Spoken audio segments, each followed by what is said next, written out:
projeto SESI, por um Brasil alfabetizado.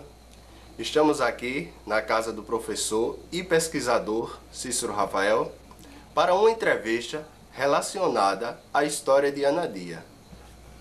Por que você resolveu pesquisar sobre a história do município de Anadia? Olha bem de Deus, o que me fez pesquisar sobre a história do nosso município foi a falta realmente de subsídios que faltavam nas escolas. Porque desde a época em que eu estudei, os professores nada falavam, nada informavam sobre a história de Anadia. Então isso me fez com que eu caísse em campo, pesquisasse, foi muito difícil, porque o apoio foi muito pouco, quase não houve apoio, melhor dizendo. Mas quando você tem boa vontade e força de vontade de fazer alguma coisa, você cai em campo e tenta andar com seus próprios pés e faz o que eu fiz. Na época eu chegava nos cartórios para pedir informação, o pessoal leigo nada informavam. Então eu tive que até falar com o juiz da época, Dr. Paulo Zacarias, para que ele me desse um aval e para que eu pudesse chegar no cartório e tivesse livre acesso, que até os livros de pesquisa o pessoal escondia do cartório. Então eu não tive quase apoio nenhum. Eu caminhei com os próprios pés e depois do livro pronto, já estava todo concluído, eu fui pedir apoio ao prefeito da época e o que aconteceu? Ele disse que Anadia não tinha história.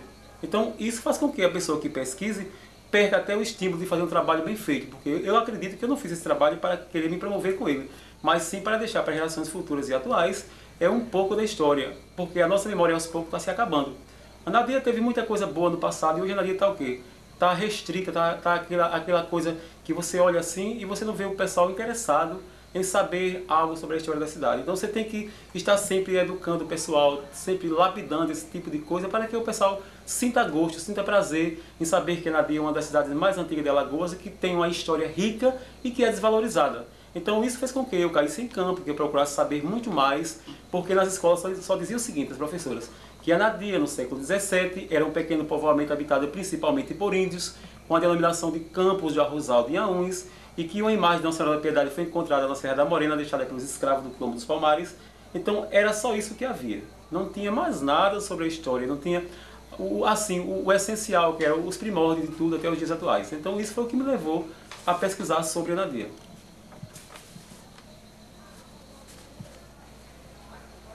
Você pode citar assim, algumas pessoas que contribuíram para o seu livro?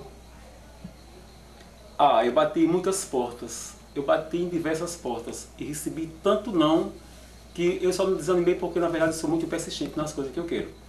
Mas diante de algumas, assim, algumas raras, né, que me ajudaram foi a professora Bernadette Claudino, com a família dela, com o esposo, com o Ervândio Pinto, com o Daniel, que através deles foram até Maceió, procuraram a Ângela Guimarães Costa Barros, que tinha na época muito acesso com a primeira-dama do Estado, a senhora Tedema Bulhões. Então, através de Ângela Barros e por intermédio de Bernadette e Ervande, foi que o livro foi até a Sergasa, que foi a gráfica do Estado, e depois de longos meses de espera, eu achava que já não ia sair o livro.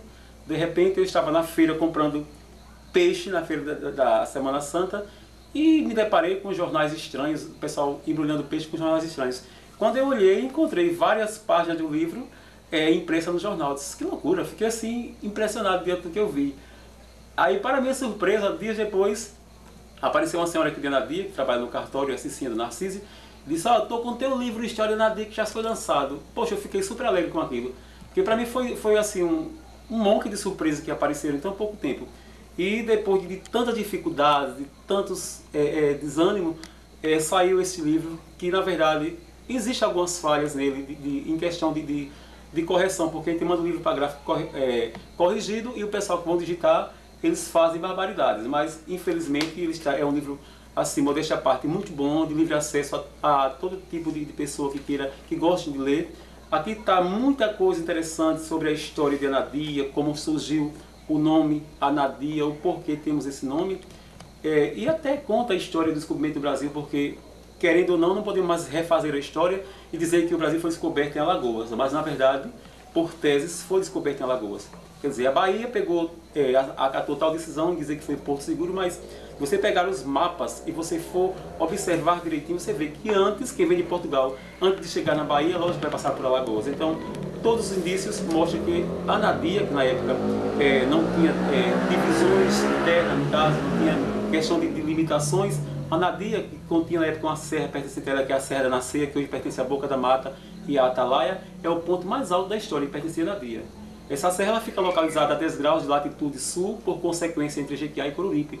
Então esse foi o primeiro ponto avistado pela frota portuguesa ao chegar em terras brasileiras. Então esse livro relata tudo isso com detalhes, com pesquisas concretas de grandes escritores, historiadores alagoanos como Jaime de Altavila, Moreno Brandão e tantos outros. Então foi uma pesquisa que foi feita com dificuldades, mas que na verdade é um documentário que não vai se perder na história, eu tenho certeza. E para minha alegria existe um desses livros, um volume desse em Portugal, né, na Torre do Tombo, existe outro na Biblioteca Nacional do Rio de Janeiro e em várias partes do país. Quer dizer, eu fico muito lisonjeado com isso porque eu sei que a minha luta não foi em vão. E acredito que aqueles que gostam de Anadia, que dizem que na verdade amam Anadia, não amar com demagogia, como dizem por aí que eu amo Anadia, eu adoro Anadia e não faz nada para Anadia, deveria se preocupar em divulgar aos 4 ventos a história do nosso município, as nossas origens, porque isso é de grande importância para o nosso meio cultural, o nosso meio para o nosso alunado que estão no dia a dia pesquisando. Aqui nas épocas de datas festivas, comemorativas de Anadia, eu não tenho assim paz aqui em casa, porque ao invés de o pessoal procurarem pesquisar na Secretaria de Educação da cidade, o pessoal corre para minha casa, porque diz que aqui tem um acervo muito grande que falta lá. Quer dizer, o pessoal deveria ter mais um pouco de consciência e procurar investir na Secretaria de Educação. E não simplesmente procurar a minha casa, porque primeiro, eu não tenho aqui apoio de ninguém para divulgar a história de Anadia, para trabalhar. Eu tenho diversos livros já preparados para serem impressos, e o que me falta? Apoio, porque o pessoal de Anadia não quer investir na cultura da cidade, nem no povo da cidade que tem competência. Só investe em competências. Então, fazer o que, né?